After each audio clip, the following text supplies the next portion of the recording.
Okay, good afternoon. I call the Finance Committee to order for Wednesday, August 7th. Let the roll call show that member Erickson and Solner are absent, but we do have enough for a quorum. So on to agenda item 2, consent agenda 2A and B, approval of the minutes for the July 3rd, 2024 regular meeting and recommended approval of bills. There are no transfers, correct? Nope. In the amount of $617,251.08, and I'd entertain a motion. Motion by Vice Chair Lehman, second by Rogal. All those in favor signify by saying aye. Aye. Opposed? Okay, the consent agenda is approved. On to item 3, appearances by the member of public. Do we have anybody registered? Chair Friedrich, we've had no requests this evening. Thank you very much. On to departmental matters, item 4. Timothy Jorzak, Supervisor Assessment, brings no action items before the committee. Sir, do you have any information you'd like to bring? The floor is yours. Well, thank you very much, Mr. Chairman, members of the committee. I always appreciate the opportunity to come talk to you folks about what we got going on downstairs.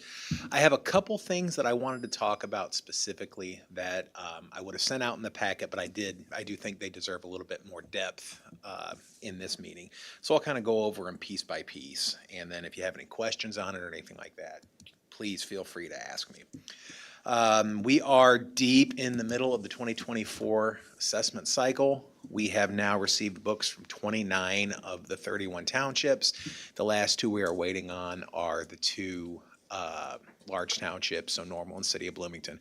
I expect Normal at some point next week. Fingers crossed, that's when they're looking to get it to us. And I expect City of Bloomington by sometime around the 1st of September. So we're on good pace this year. You will see in the update the first 10 townships are going to be going out for publication next Wednesday. And they're going to be published in the McLean Chronicle, which is a paper. It's free. It's available at, we get them down in our office. They're also available at Circle K's and other places around the county. The 10 counties that are going out are the 4 counties in the southeast part, the 4 townships in the southwest part of the county, the 5 townships in the southeast part of the county, and then Money Creek as well. So those are the ones that are be going out. You can see the factors are coming in like we envisioned they were going to. We're looking at between 8.5% and 12% state multipliers for this year. We kind of knew that was going to happen. It's, again, just the nature of the way this process works. We will, as we have always done, we will continue our public outreach sessions in conjunction with the treasurer's office and the clerk's office as they're available. We have 2 of those currently scheduled right now. We're going to be doing one at the Living Well United Center in Leroy on September 5th at 6 p.m. And then we are doing one at the Lexington Community Center on September 9th, also at 6 p.m. I also have one more we're kind of having the works. We're trying to get done down in hopefully McLean, potentially Stanford if we can't get the McLean location to work out. And then we'll be doing one more as well, probably in Normal, when we get closer to when Normal's notices go out and Bloomington's are going out.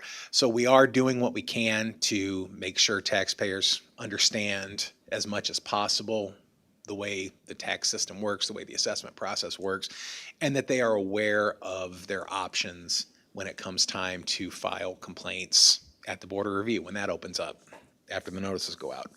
The other thing I wanted to bring to your attention was we are making a new initiative this year. One thing we looked at is trying to reduce some of the costs of some of the mailings and notices that we have to send out. One initiative that we've been looking at for the last couple years and we're excited to put into place this year, we are switching to 2 different types of notifications. So If you are most taxpayers in the county outside of the city of Bloomington, you are going to be getting, unless you got, well, most taxpayers will be getting, instead of a printed letter, you're going to be getting a postcard from us that explains that assessment notices are out, what your township multiplier is going to be, and the date by which you have to file a complaint. You'll also notice there's a QR code down here in the lower corner. That code, if you scan it, it'll take you right to your parcel's information on the county's website. So you scan this code and it'll take you right to DevNet's wedge program, and your parcel will be listed right there. And you can see all the particulars about your parcel.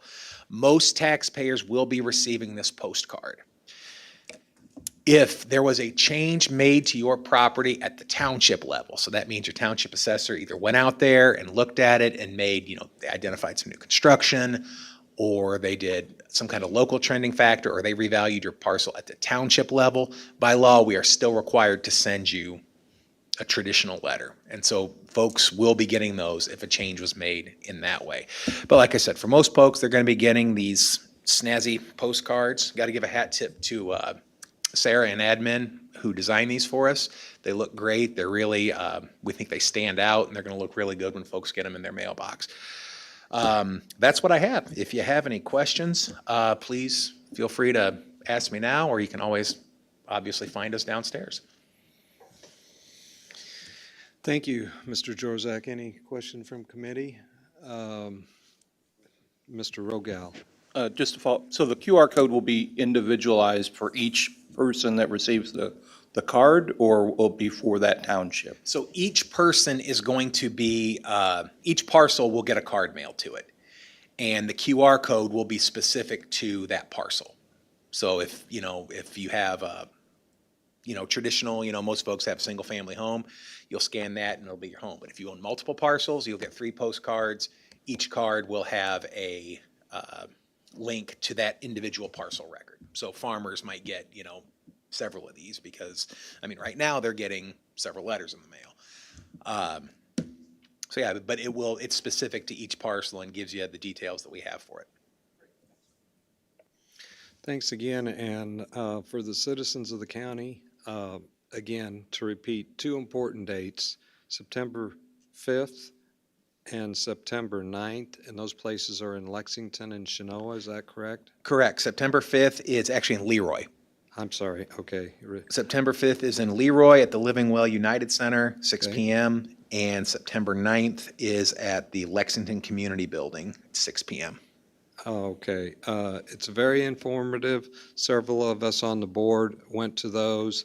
You learn a lot on how taxes are prepared, the state laws in which we have to abide by. It doesn't come from this group or from that department. They're levied by the state, Internal Revenue Service, and we must abide by the law. So if we don't follow through with this, it will get dictated to us by the state. So educate yourselves and you'll be informed and more knowledgeable. Thank you. On to item 4B, Becky McNeil, County Treasurer, who is not here. She has given us her report. So her action item is 4B1A, accept and place on file the Treasurer's monthly financial report. And is there a motion to have that done? Motion by Rogal, seconded by Rosamond Mendoza. Are there any questions that committee has of her report? Hearing none, all those in favor of accepting and placing on file the County Treasurer's monthly financial report signify by saying aye. Aye. Opposed? Motion passed. On to 4B, 1B, request approval of a resolution also authorizing the county board chair to cancel mobile home tax certifications of purchases. Is there a motion by the committee? Motion by Roseman Mendoza, seconded by Rogal. Any questions? These are often reoccurring, kind of boilerplate. Seeing none. Request approval of a resolution authorizing the county board chair to cancel mobile home tax sales certificates of purchase, signify by saying aye. Aye. Opposed? Action item passes. No other information from Ms. McNeil? Okay. On to item 4C, Animal Control Center, and we have Michelle Thompson here with one action item, and that is 4C1A, request approval of an animal control removal agreement and animal control center agreement templates and authorization for the chair to execute agreements with participating municipalities on behalf of the county. Is there a motion? Motion by Vice Chair Lehman, seconded by Roseman Mendoza. Marshall, the floor is yours. Good evening. Hope everyone's having a great time today. The two agreements that we have before you are for the rural municipalities that are scheduled to expire soon. The two proposed contracts that are included are related to specific services provided for animal control for the municipalities out in our rural areas. Question, Vice Chair Lehman, you have the floor. Thank you very much. Yeah, I was curious what the municipalities are. It looks like on the animal control removal agreement, it has a line that says "and blank," a village located in the state of Illinois, but it doesn't indicate which village/town it is on the document itself. Go ahead. With permission of the chair, these are templates for all of the municipalities that have the same agreements, and so we haven't put the name of the specific, but I believe Marshall could tell you, I think there's maybe 6 or 7 municipalities that have these They're agreements. still coming in, so Oh, okay. I don't have the exact number, but they're going through their board approval processes now. And but this was to put through for the template so that we could have the approval to move forward with accepting. Once this is approved, then they would have the information they needed for their processes and procedures. Okay, so for clarity then, this is the only step that we need to do is approving the template. Once everything comes in with those particular municipalities, there's no additional approval that takes place after that on our side of the process? That is correct. By voting on this tonight, this action item tonight, you are approving of these templates, and you are approving of the chair to sign on your behalf when they come in from the varied municipalities. Okay, fantastic. Thank you for the clarification. Any other questions? Seeing none, we do have a motion and a second. All those in favor signify by saying aye. Aye. Opposed? Action item passed. Floor is again yours for anything else on your report. Did anyone have any questions on the report before I did a quick recap?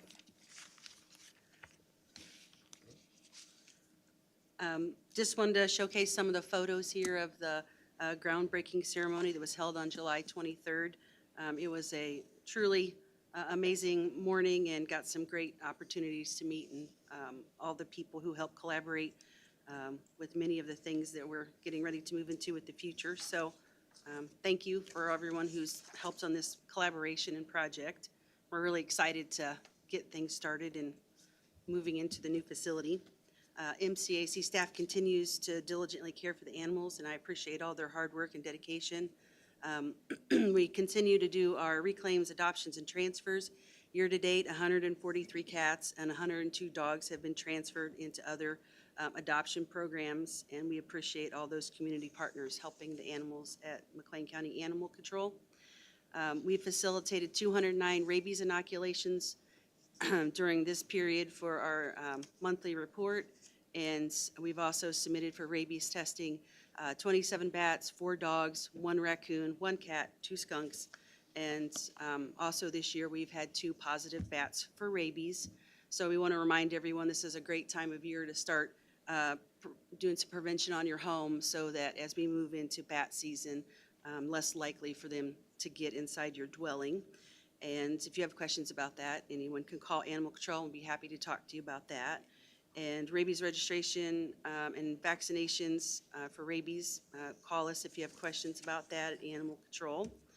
We've also facilitated 110 spay or neuters for cats, 47 spay or neuters for canines, 228 microchips implanted, and 209 rabies vaccinations. And then we see listed here all the different transfer agencies who've pulled animals from us and placed in their adoption program. We went to Tractor Supply for their adoption event this last Saturday, and we had a really good day there, and appreciate being invited by Tractor Supply of Bloomington for their adoption event. And this coming Saturday, on August 10th, Wishbone Canine Rescue invited us to attend their low-income residents vaccination and microchip clinic. So Animal Control will be there to help collect the registration part for the county and to offer any assistance or ask questions if people want to know more about rabies and prevention and things like that. And we'll also have a great opportunity to talk about spay-neuter incentives, the McLean County Pet Population Control Fund, and any other ways that we can help citizens interface in that real personal, fun experience. So we're looking forward to this Saturday. So the information's there. If you need to go to the clinic, you would need to contact Wishbone Canine Rescue and schedule an appointment.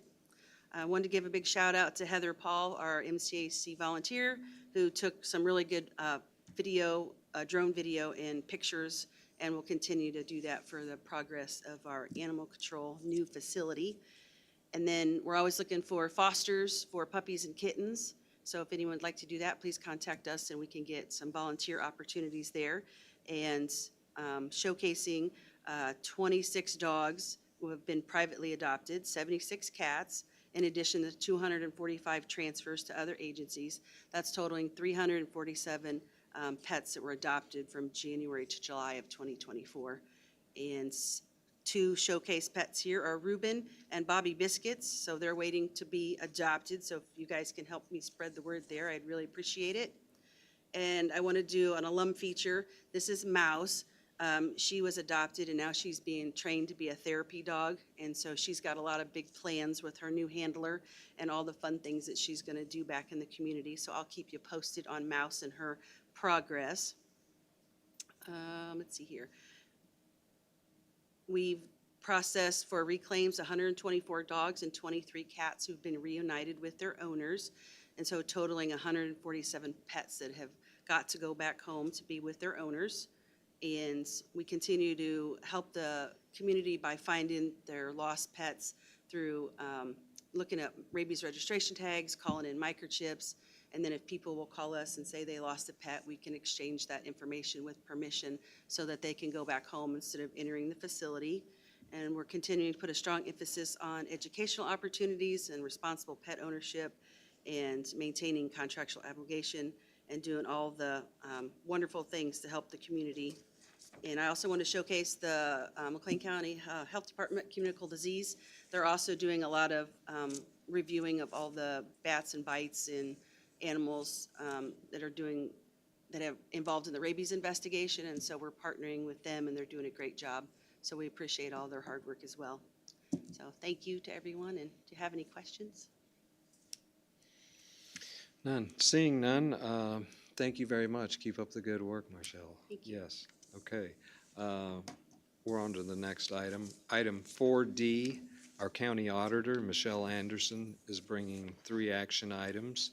The first action item is 4D1B, presentation, acceptance, and place on file the popular annual financial report dated December 31st, 2023. Is there a motion to put that before the motion by Rogel, seconded by Vice Chair Lehman? Ms. Anderson, the floor is yours on your 14-page report. Thank you. And I apologize in advance about my voice. I've become ill as of last night, so I'm trying to not share my germs.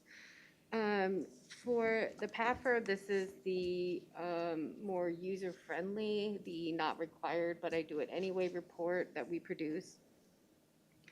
I feel like it is easier to understand for the average citizen. So I'll just kind of highlight a few things. On page 6 of this report is the property tax breakout. And it kind of highlights where all the money goes. I'm sure since people write a check to the McLean County collector that they think it's the McLean County money and we're taking all of this and et cetera, we get 11% of those funds. So that just kind of helps people see that. From the revenue standpoint, revenues were down about 3.5 million this year, which is pretty much in line with where it's been. It's nothing substantial. And the good news is if you go down to page 8, the county expenses were also down. So at least the expenses and revenues were matching. And finally, and I'll go into more detail on the ACFR, which is the third item, I believe. For the nursing home, over 99% of the revenue was from charges for services, and 60% were for personnel.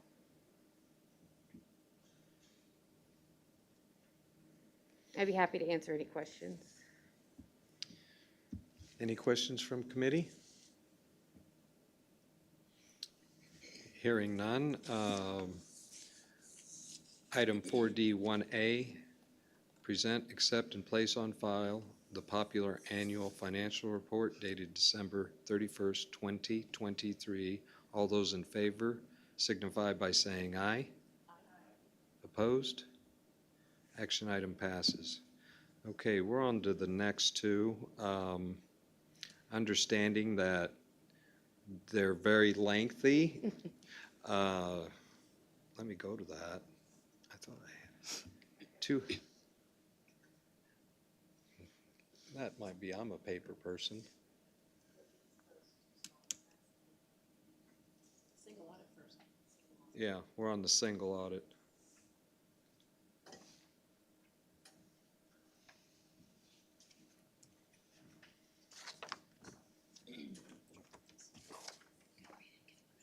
Yep, yep. I thought this was a thick one. Okay.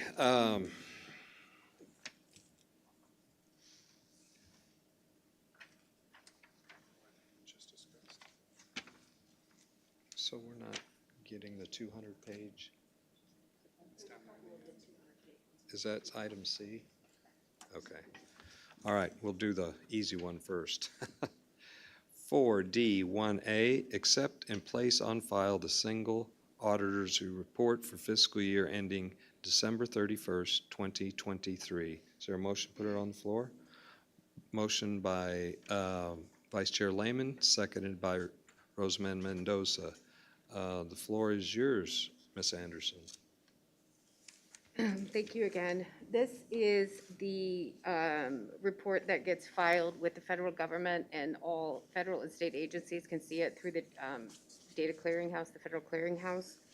It shows all of the federal monies that the county took in for fiscal year 2023. It was 9.18 million in federal grant funds that the county brought in and spent. And it highlights it by department. The health department, I know Jessica's here. Jackie Dietrich over there is great to work with. She gets me hers for their portion of the federal awards, and I handle the rest of the counties. And we put the grant, the CFDA number, which is how the federal government tracks where the money came through, any pass-through entity available, and the amount, and if there's any subrecipients, which we have. Showbus, we have a few smaller ones this year, the OJP JAG grant, which was the city of Bloomington, and then the ARPA also had some for 2023 for the municipalities. So that is all of that, and then our outside auditors, and this is Hope Wheeler. She is, I think principal would be her official title. She's the partner at Clifton Larson Allen, and I think her presentation kind of covers B and C.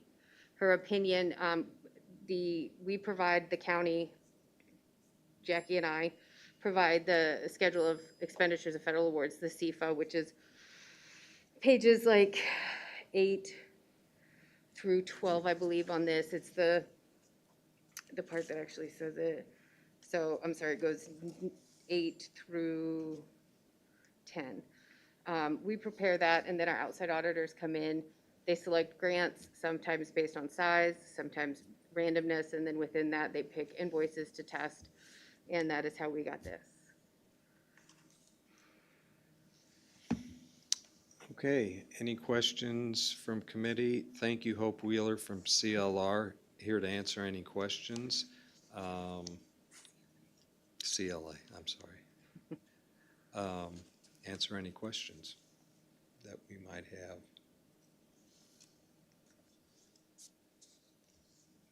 Member Vice Chair Lehman. So I guess just to be clear, in the next presentation, that we'll be getting to an action C, D1C, that's really where we're going to get into some of the findings and question cost detail information. So it's okay to hold for that part of the presentation then? That's okay. If it's part of something that's prepared that we're going to hear a little bit more on specifically coming up, I am good to hold my comments and questions until that moment. Thank you very much for the clarity. They're 3 separate reports, but they're all interwoven. I can't do the PAFR until the ACFR's done. The single audit can be issued separately, but often they come together. So they're 3 separate reports, but they're so interrelated, so. Any questions for Ms. Wheeler concerning action item B? Any comments, Mrs. Wheeler? Ms. Wheeler? Do it on C? Very good. Okay, just checking to see if you had anything on B. Hearing no questions from committee, item 4D1B, accept and place on file the single auditor's report for fiscal year ending December 31st, 2023. All those in favor signify by saying aye. Aye. Opposed? Action item carries. Next is item 4D1C, presentation, acceptance, and placement on file of the fiscal year ending December 31st, 2023 audit and annual compensation financial report, Clifton, Larson, and Allen. Is there a motion to put this on the floor? Motion by Rosamond Mendoza, seconded by Member Rogel. The floor is yours, Ms. Anderson. In the interest of trying to save my voice, I'm going to save my comments. I'm going to let Ms. Wheeler go, and if there's anything that I think needs pointed out, I'll come back at the end if that's okay. Very good, yes. Ms. Wheeler, the floor is yours.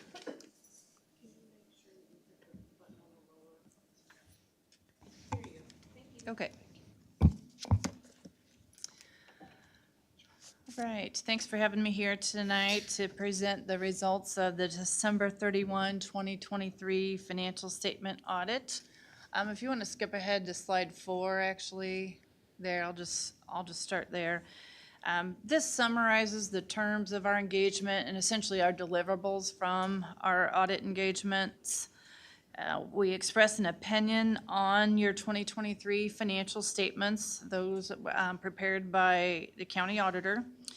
We conduct this audit under government auditing standards that triggers a report from us too. It's part of that single audit packet.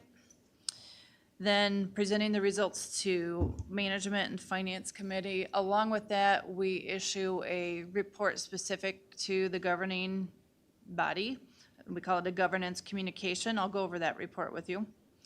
Then there are some separate requirements for the circuit clerk. There's an examination required and 2 specific schedules that the Administrative Office of the Illinois Courts requires. So we do separate procedures there and give opinions in relation to the main financial statements on those reports and our examination results. In addition, the single audit we just talked about, the single audit's required if you spend over $750,000 in federal funds in one fiscal year. That's changing to $1 million later in October. But as Michelle mentioned, you're at around $9 million for 2023. So that triggers another opinion called the Uniform Grant Guidance Opinion. So we do the federal audit under that Uniform Grant Guidance and follow certain compliance requirements for the programs that are tested and issue our opinion. Then the third bullet from the bottom, the state of Illinois also requires a form called a Consolidated Year-End Financial Report. We shorten that to CIFER. That, I will say the top 5 bullets, or 6, those are completed and being presented tonight. The last 3 are in process or substantially complete. The CIFER is really the last piece we do. So once this is all filed and approved, that'll be the last piece as we give our opinion on that report, and it gets loaded to the GATA website by the auditor's office, I believe. Then the annual financial report is required by the state comptroller's office. That is really your main financial statements put in another format, another form. That is complete and will just be filed probably next week on the comptroller's site.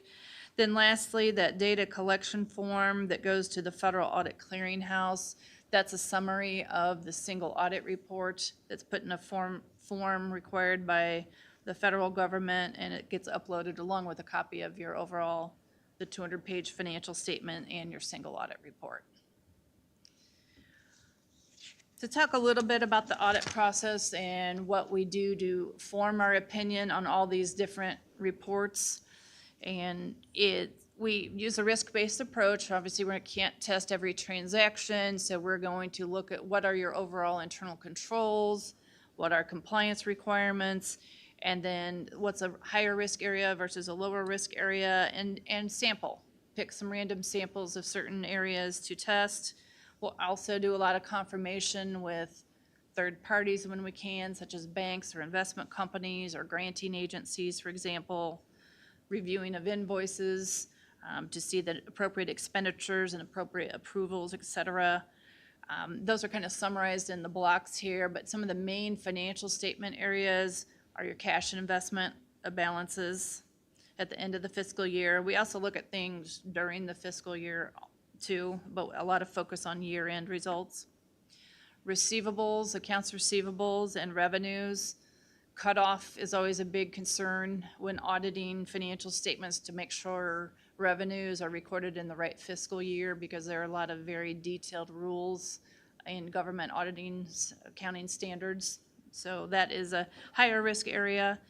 Capital assets for the government-wide financial statements, those are capitalized and depreciated. So we're looking at those to make sure that they look reasonable, the depreciation looks reasonable, and there weren't items that were missed that should have been capitalized.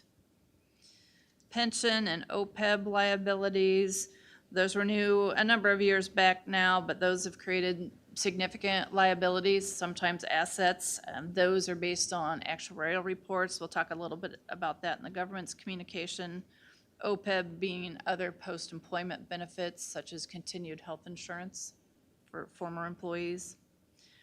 And then leases, SEBITA and other debt, any long-term liabilities is also a focus area. We confirm those. We look at a lot of contracts, et cetera. SEBITA, I'll talk about that again in the government's letter. That relates to IT contracts. And then the first bullet point, in general, we look at internal controls over each of these areas, reconciliation processes, and payroll controls and other claims, other disbursement internal controls. Then the last thing we do is we get that financial statement, the ACFR, the annual comprehensive financial report that's prepared by the auditor's office. We review that in detail and audit it, make sure it agrees to all the other information that we've just audited and to your trial balances.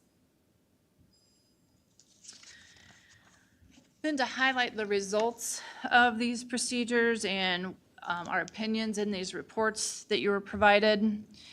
For the ACFR, the Annual Financial Comprehensive Report, our opinion in there is an unmodified opinion. Unmodified meaning we don't have any modifications. We don't have exceptions to our opinion. So that is a clean opinion. The Government Auditing Standards Report, also referred to as a Yellow Book Report, that is within the single audit packet. That is also a clean opinion. We do not note any material weaknesses or significant deficiencies as it related to the financial statement audit. So good report there. For uniform grant guidance, that goes back to that federal audit, the single audit. There is one deficiency noted in there. I will say once again, it is a clean overall opinion. There is one deficiency noted, and that related to internal controls and documentation of proper approvals before a disbursement is paid out. There was one invoice in our sample that didn't have all of the typical standard documentation that was paid out. We did not call it a compliance finding because this looked like a reasonable invoice of the county, and it was in compliance with the grant requirements. So it was not a compliance finding, it was just noted as internal control documentation to ensure all those proper sign-offs are there prior to an expenditure being paid or an invoice being paid out. There was one deficiency last year related to the single audit or grant testing, and I wanted to point out that that was corrected this year, and we did not run into any findings, and we did test that again this year. The one program to share this year, the big program that was tested this year, was the American Rescue Plan Act funding. Then the circuit clerk reports, I think you've been provided those potentially, but those were also unmodified or clean opinions in relation to the financial statement audit, and there were no modifications or errors noted as far as compliance requirements in the examination process that the administrative office of the courts requires. Yes. I don't believe you have received the circuit clerk reports. Those were for Mr. Everhart, so if they went to the board, they would have gone to justice. And I don't know if he sent them or not. I don't think historically he has, but that is not work he does on behalf of the traditional audit. So I just wanted to clarify that. And then on the deficiency noted, it lacked approval of my office, but the treasurer did pay it. So I just wanted to be clear that it was not my issue.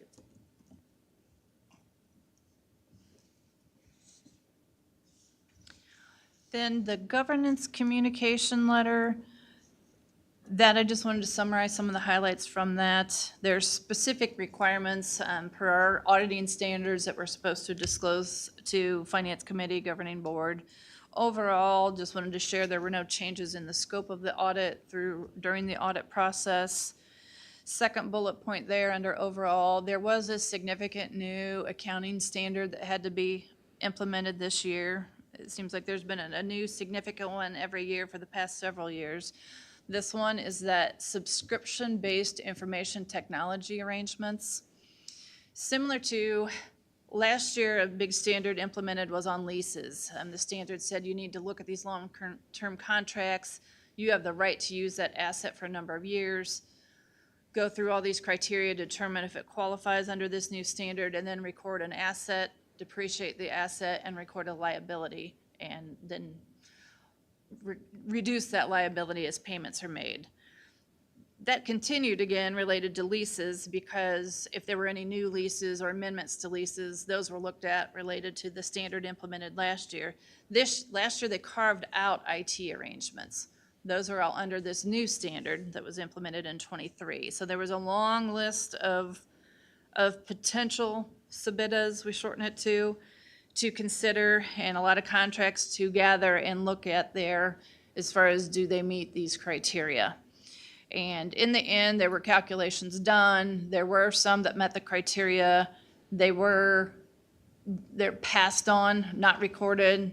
They added up to a number that could be passed on as far as your government-wide financial statements. These would not be recorded at your fund level financial statements. That is mentioned in the governance communication letter. Then for estimates, just wanted to share with the Finance Committee that there are estimates in the accounting process. Not everything is cash in, cash out.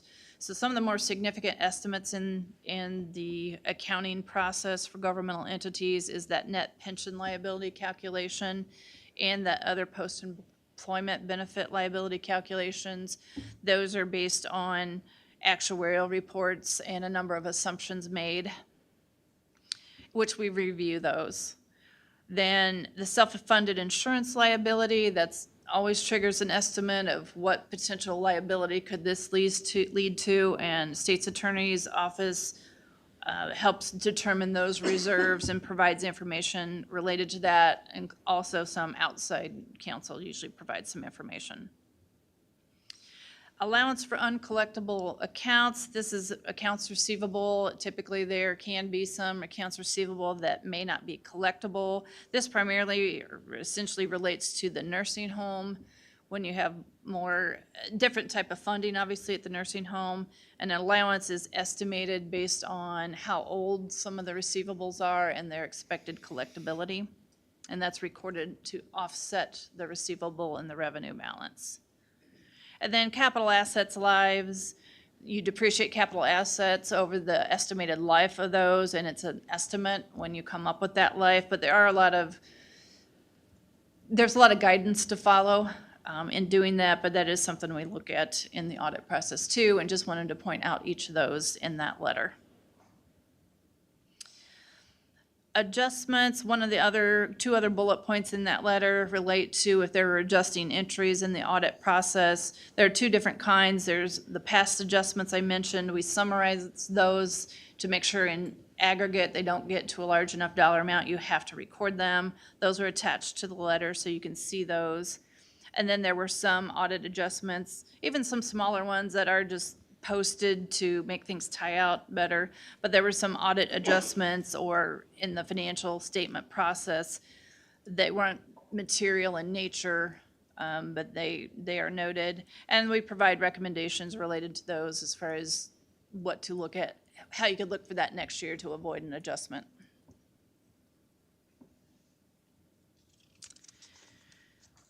That is the summary of the audit process, and just wanted to try to answer any questions you had. Or you can contact me later if there's a question that, if you haven't read through the 200-page document yet and want to ask later. Michelle may be able to answer questions also. Thank you, Mrs. Wheeler. Committee have any questions for Mrs. Wheeler or Ms. Anderson? Vice Chair Lehman, the floor is yours. At this point, more so just a comment. So thank you very much, excuse me, for calling out the deficiency last year in being amended this year. That's great to hear on behalf of the county group. So thanks everybody for coming together and focusing on that. And then thank you very much for offering yourself up to answer questions after this evening. Since we just got this document yesterday, 200 plus pages is a little challenging to go through in 24 hours or so. So is it something that we have your contact information that we can share with the rest of the board members as well? Because I'm sure they'll have some questions as we move forward too.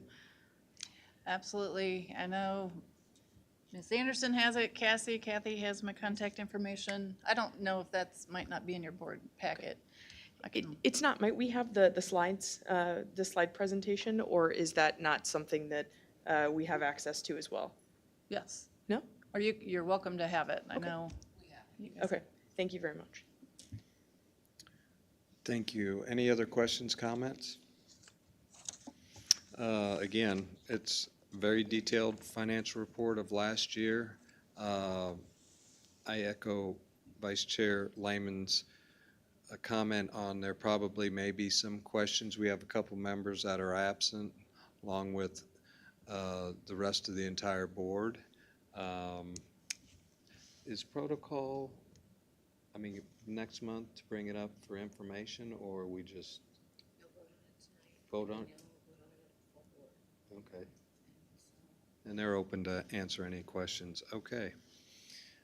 Seeing no further questions, item 4D1C, presentation, acceptance, and placement on file of the fiscal year ending December 31st, 2023 audit and annual comprehensive financial report by Clifton, Larson, and Allen. All those in favor signify by saying aye. Any opposed? Action item passes. The floor again is yours, Ms. Anderson, for any further information. That is all I have for you. I intend to have quarterlies that end in June for you next month. With the excitement ending yesterday, they did not get done, but we'll have them in September. Okay, very good. I'll just add, if you don't mind, a thank you to all the offices involved with the audit, the auditor's office. She could probably count all the emails that we send her and questions that we ask.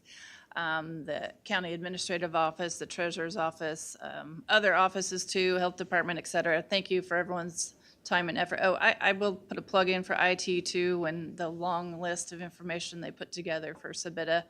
Probably the longest one I've seen yet this year. So appreciate everyone's time and effort in helping us get through this process. Agree.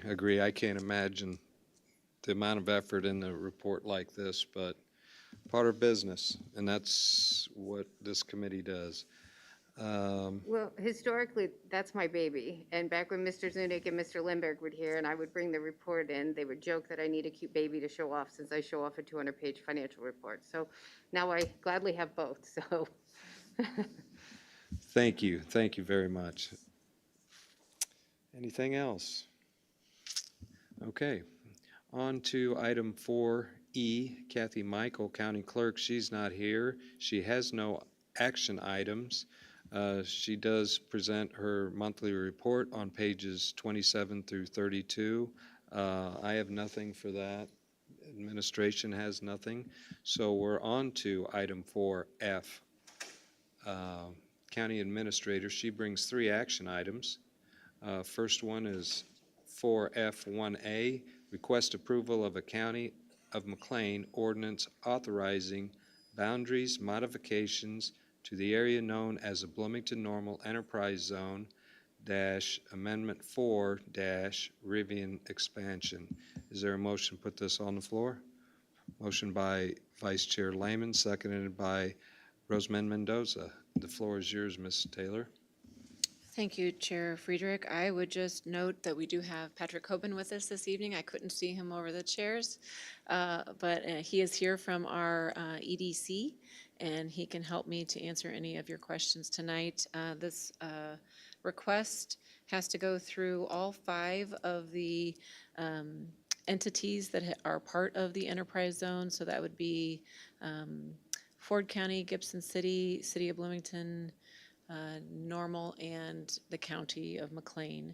And so that is, some people ask about that and why Ford County is included in this, and that's because they were part of the original enterprise zone. But this expansion impacts an area that Rivian has designs on expanding even further in their work here. And so we're very happy that they're part of McLean County and decided to stay in McLean County to expand.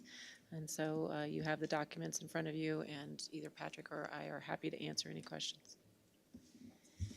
Any questions, comments? Member Rogel, you have the floor. And I'm not sure who would be better to answer this or not. And it's not specific, it's more just general. So the approval process, we all say everybody approves it. The tax abatement portion of it doesn't take effect until they hire people, right? So potentially a couple years down the road, or does it start with? It would start as soon as the assessment is added to the property, because it's only on the increment. So right now, the farm ground stays the farm ground. When the building's done, when the assessor comes through, which will probably be in a couple of years, this is a tier for construction anyways, then I have to do the audit and prove that they actually met the standard of which they put in the application. So it's going to be around, I think they said 300 to 600 jobs. So you have to 80% of that. So after it's been approved, then I have to go through, make sure they invested $250,000, and this is a $200 million project, so they're going to nail that one. But then, yeah, the jobs have to hit or they don't get the abatement. And then just to follow, are we the first ones? Has anybody else approved any So of this yet? far, Normal did because it was their project, and then Bloomington, then you guys are up, and then hopefully Ford County, Gibson City, and then finally the state of Illinois. Keep going. All right, You so have the floor. one other question. So how much, and I know we talked about this with Administrator Taylor, I think yesterday, it seems like a week ago, but it was yesterday. How much room then is left within, that can be expanded after this for the enterprise the zone? So our zone can be 20 square miles or 12,800 acres. Our zone is currently 9,110 acres, so after this, we'll still have 3,689 acres left. And there's also some areas we could take out. I noticed when the zone was created, our Bloomington Normal Water Reclamation District was put in there, and they're tax exempt anyway. So there's things we could take out, but we still have over 3,000 acres available. That's I guess in this, I think we kind of briefly talked about this the other day, but, so for this land, does it have to be contiguous to the current makeup? So it's got to be somehow connected to Yes. it somehow? So Okay. the last amendment that we made was for Ferrero, and there's actually a connector strip that we have to run all the way down from the existing. And if you look at the map, the connecting strip out to Gibson City and Ford County is this, like it's a 3-foot strip all the way across some cornfields. So it's kind of like drawing legislative maps. You just go along the highway and take in another community? Yeah, we try to make it as straight as possible, though. Yeah. Perfect. Thanks. Any other questions? Hearing none. Action item 4F1A, request approval of a County of McLean County ordinance authorizing the boundary modifications to the area known as a Bloomington Normal Enterprise Zone dash Amendment 4 dash Rivian Expansion. All those in favor signify by saying aye. Aye. Opposed? Action item passes. Yes. Next is action item 4F1B, request approval of a reclassification of public health nurses. Is there a motion to put that on the floor? Motion by Member Rogel, seconded by Member Roseman Mendoza. Ms. Taylor, the floor is yours. Thank you, Chair Friedrich. So on page 40 of your packet, you'll notice that there is a memo from Jessica McKnight from the Health Department. As we have noticed throughout the last several years, there are certain positions that have a market that is very volatile, and salaries have to be very fluid in keeping up with that market. And so this is another situation where we have had a large number of vacancies that have been vacant for several months that is impacting operations. And so Ms. McKnight, who is here tonight, has asked for your consideration in this change to public health nurses. Any questions or comments? Member Rogel, you have the floor. Sorry. Tonight I have questions. So I guess my only real question is, it says on the letter that you looked at the average salary of public health nurse positions. Was this looked at, I mean, statewide, it's got to be a big difference between Cairo and Chicago. Did you look specifically at McLean County or our immediate area only because, you know, if you're a nurse in Alexander County, you're not going to, for $1.50 more an hour, you're not going to drive to McLean County or move, but you might be willing to switch from, you know, a doctor's office in Lexington to Bloomington for $1.50 or something like that. I'm just curious whether you looked at more regionally or whether it was just a statewide average. Yeah, that's a good question.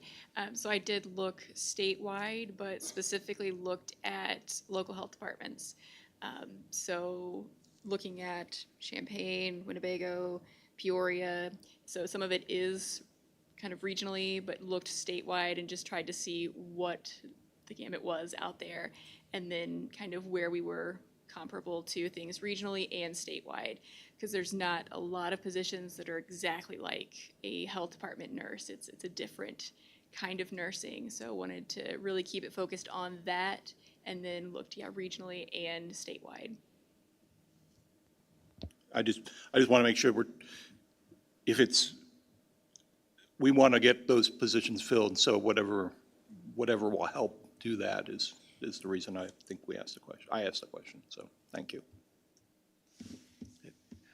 Member Lehman, Vice Yeah, Chair. thank you. So this question could be for you, Ms. McKnight, or you, Administrator Taylor. Just curious, when we were looking at the salary study a few years ago, this was, I guess the question is, was this one of the positions that we identified for an impact? And then what does the jump look like from that salary study impact to where we're going now? And then part B of that question would be, if we're sitting with such a struggle to fill these positions, what processes do we have in place to continue to keep an eye on this so we can be ahead of it as opposed to behind it for future focus? So I can answer that in part. So this was, all the nursing positions were positions that were looked at in our salary study, and all of the positions for nursing were adjusted during the salary study. But as I stated before, when you're doing a salary study, you're really looking behind, and to keep up with this market, we have to look at these certain positions periodically. And so we're trying to do that as we identify a need, or in this case, vacancies that could not be filled. And so for the future, we do intend to be more proactive as a county in doing professional salary study updates. In the past, we've waited sometimes 20 years in between before contracting with a professional to come in and do those reports for us. And so now we're wanting to do those in a more frequent basis to make sure that we are keeping with market. But the better information on, in my opinion, for specific types of jobs like a public health nurse is to get the information from public health professionals who can look at the market in our central Illinois region and see specifically why we're having those difficulties. And if wage is the issue that keeps coming up, then I think it merits a review by this committee. If there's anything you want to add? Yes, the only thing I would like to add is it's been an ongoing challenge, and we're not alone. So public health departments across the state are in this same challenge, and we've worked with, and I think county administration for looking at this innovatively. So trying to see what kind of things we could do, because there is only so much we can do. So looking at different positions that could potentially do some of the duties, but it's still for sure a challenge for us because there are things that only a health department can do for this county, and only a nurse can do those things. So it's definitely very vital for us. Yeah, thank you very much, and thank you for the background information. Certainly, at least from where I'm sitting here, I want to do anything and everything we can to support and to make sure that we can get folks in those seats.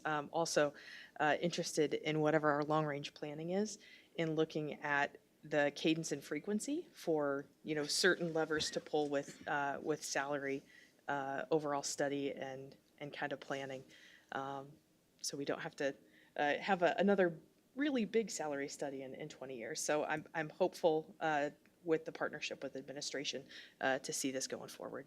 Thanks, everybody. Thank you, Vice Chair Lehman, for that words of encouragement there. Any other comments, questions?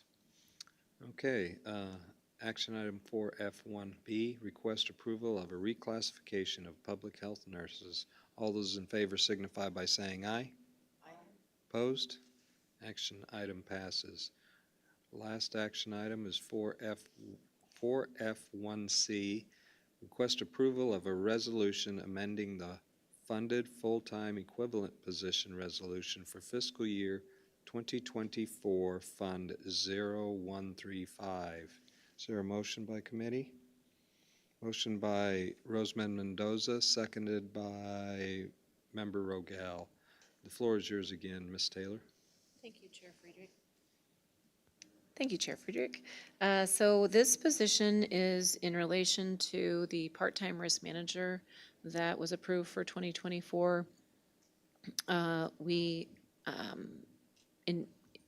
During the interviewing process, we have a person that we've selected that we think would be a good fit for this position. But during the interviewing process and putting together the materials for the updated job description, it became apparent that we really would prefer to have this person in-house as a employee of the county, working part-time, as opposed to a separate entity as a contract 1099 employee. And so that is what this request is just to move those budgeted dollars from one line item category to another line item category so that we can have a closer relationship with someone who is going to be reviewing some of our documents that involve risk. Any questions?